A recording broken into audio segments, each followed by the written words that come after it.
DSP Usman Haider की बीवी और बेटी के कत्ल के केस में इब्तदाई तहकीकात में संगीन कोताहियां सामने आईं, जिस पर आला हुकाम ने फौरी एक्शन लिया। डीएसपी की बेटी की लाश मिलने के बाद एसएचओ काना फहीम अमदाद चौकी इंचार्ज सूए आसल मोहम्मद जुल्फकार और एएसआई अल्लाह रखा को मुअत्तल कर दिया गया।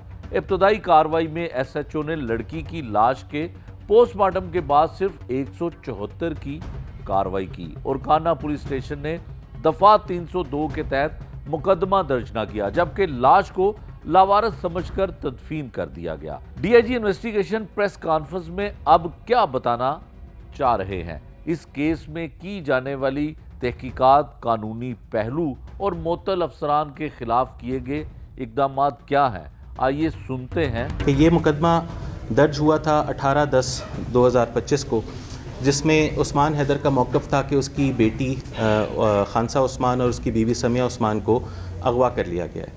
इस पर इनिशियली पुलिस ने तफ्तीश शुरू की और तमाम हक़ाइक़, तमाम जो अवेलेबल चीज़ें थीं उसके ऊपर पुलिस ने तफ्तीश की। जहाँ जहाँ पर जो है शक का इजहार किया गया, उस वक्त के मुद्दई जो कि अब हमारा मुल्ज़िम है, उन तमाम लोगों के साथ तफ्तीश की गई। और जब तफ्तीश का रुख जो है वो इस तरफ तफ्तीशी टीम को ये बातें पता चली कि वो उसका एक एब्यूसिव रिलेशनशिप था उसकी वाइफ के साथ और वो अक्सर मारता पीटता भी था और उनका लड़ाई झगड़ा होता था, तो पुलिस ने फिर दूसरे एंगल पे तफ्तीश शुरू की कि कहीं ये मुल्ज़िम जो है ये ख़ुद मुद्दई बन के और ये अपने गुनाह को छुपा रहा है। जब हमने उस पर तफ्तीश शुरू की तो हमने सारी एविडेंस कलेक्ट करनी शुरू की। उस एविडेंस कलेक्ट करने में हमने बहुत ज़्यादा टेक्निकल वर्क किया। हमने 1000 के करीब CDRs कलेक्ट की। इन तीनों के, उस्मान के और जो दोनों मकतूला ख़वातीन हैं, इनके 6 मोबाइल नंबर्स थे, जिनके 724 जो इनकी बी पार्टीज़ थी, उनके कॉन्टैक्ट्स थे, उनकी CDRs निकाली गई। उसके अलावा लोगों की CDRs निकाली गई। फिर जियो फेंसिंग कराई गई, उनके नंबर्स की ट्रैकिंग की गई।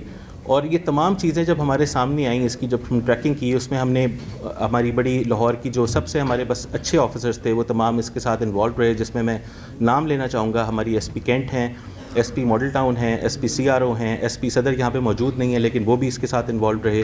हमारे DSP बागबानपुरा हैं, हमारे DSP गुलशन रावी हैं, SHO शादरा हैं और हमारे इंचार्जेस बागबानपुरा और इंचार्ज बरकी।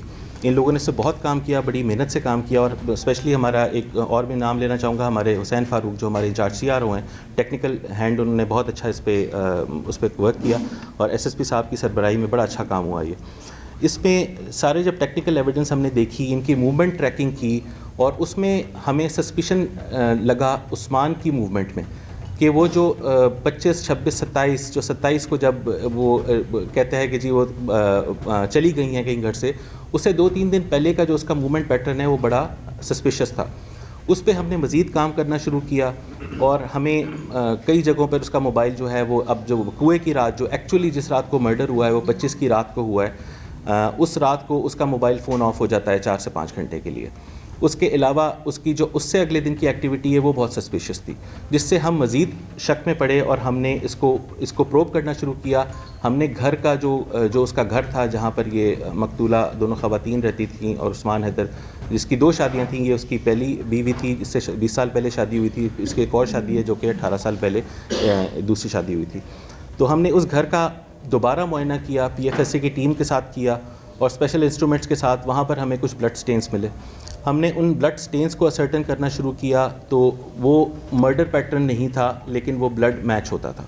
फिर हमने इसकी जो सरकारी गाड़ी थी जो ये अक्सर इस्तेमाल करता था, जो कि रिपोर्टेडली ये बग़ैर ड्राइवर के ख़ुद भी ड्राइव करता था, उसकी मूवमेंट ट्रैकिंग शुरू की और उस गाड़ी को हमने फिर शक की बुनियाद पर उस गाड़ी का मुआयना करवाया PFSA से और वहाँ पे हमें मज़ीद ब्लड स्टेन्स मिले। वो ऐसी कि रिफ्यूटेबल एविडेंस थी कि हमें फ्रंट सीट और बैक सीट दोनों से ब्लड स्टेन्स मिले और जो अल्टीमेटली जो है वो अब ऑब्वियसली PFSA की एक डिटेल्ड रिपोर्ट उसमें आएगी, लेकिन इनिशियल जो मैं आपके साथ शेयर कर सकता हूँ वो ये कि जो फ्रंट सीट वाली है वो मैच भी करती है उसकी बीवी के साथ, समिया के साथ, मकतूला के साथ, और जो बैक सीट वाले ब्लड स्टेन्स हैं वो मैच करते हैं बेटी खानसा के साथ। तो उससे इतनी इररिफ्यूटेबल एविडेंस आने के बाद हमने फिर मुल्ज़िम को कस्टडी में लिया और उससे प्रॉपर तफ्तीश शुरू हुई और तफ्तीश के दौरान उसने ख़ुद एतराफ़ जुर्म किया, जिसमें उसने बताया कि उसने अपनी बीवी और बेटी को 25 की रात को, वो एक निजी होटल से खाना खा के निकले थे, उसने एक झगड़े के बाद जो है अपनी बीवी और बेटी को فائر مارے اور دو فائر دونوں کو مار کر اس نے قتل کیا. اور اس کے بعد اس نے بیوی کی لاش جو ہے وہ کالا شاہ کاکو میں ایک کھائی میں ڈمپ کی, اور بیٹی کی لاش اس نے کانا کے علاقے میں ایک گندا نالا ہے وہاں پر ڈمپ کی. اور یہ بالکل بارڈرنگ ایریا ہے کانا اور قصور کا. شاید اس کا مقصد یہ ہوگا کہ میں لاہور سے باہر اس کو ڈمپ کروں, اس کے ذہن میں شاید یہ ہوگا کہ میں قصور میں ڈمپ کر رہا ہوں, تو اس پہ ابھی خیر تفتیش جاری ہے. تو یہ تمام چیز جو تمام حقائق ہیں یہ سامنے آئے, اس کا جو ہے اس کو پولیس نے اریسٹ کیا.